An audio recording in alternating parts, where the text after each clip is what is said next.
In this video, I'm going to show you how an AI-powered OpenClaw can not only command a servo to move forward, but even make it perform a breakdance. Let's start with the hardware setup. We're using an ESP32S3 and a standard servo. The ESP32's 5-volt and ground pins go to the breadboard's power rails. The servo's positive and negative wires connect to those same rails, and the data line connects to GPIO 20. Now for the ESPHome configuration. If you need a tutorial on installing ESPHome, you can refer to the video linked above. Once installed, click New Device and create a YAML file named Servo. Select the ESP32S3 as your board, then hit Edit to modify the default configuration.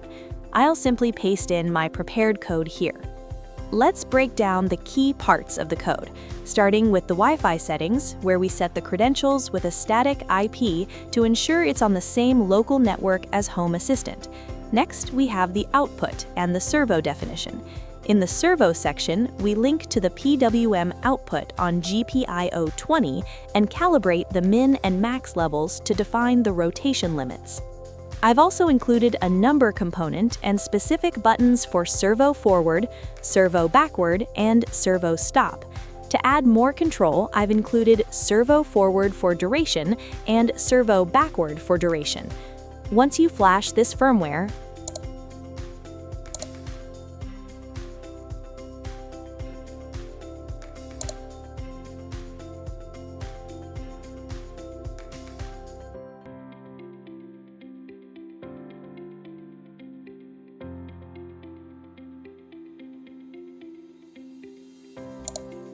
Home Assistant will automatically discover the new device. After adding it, you'll see all these buttons and controls in your dashboard. Now that the servo is controllable in Home Assistant, let's give the AI access to it. First, head to Home Assistant's Devices and Services, click Add Integration, and search for MCP. You must select MCP Server.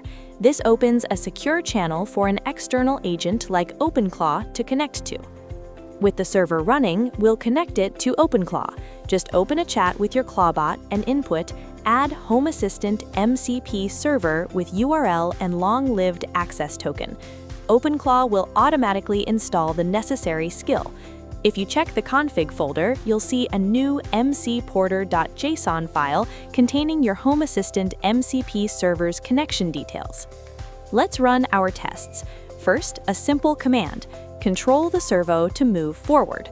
As expected, the servo arm moves forward. This is a direct command execution. Now, let's try something abstract, a command with no predefined script. Control the servo to perform a breakdance. Watch this. The AI doesn't fail. It thinks. It interprets the concept of a breakdance and translates that idea into a unique sequence of servo movements. It's not just executing a command, it's creating a performance. This demonstrates how AI can move beyond simple commands to creatively control the physical world.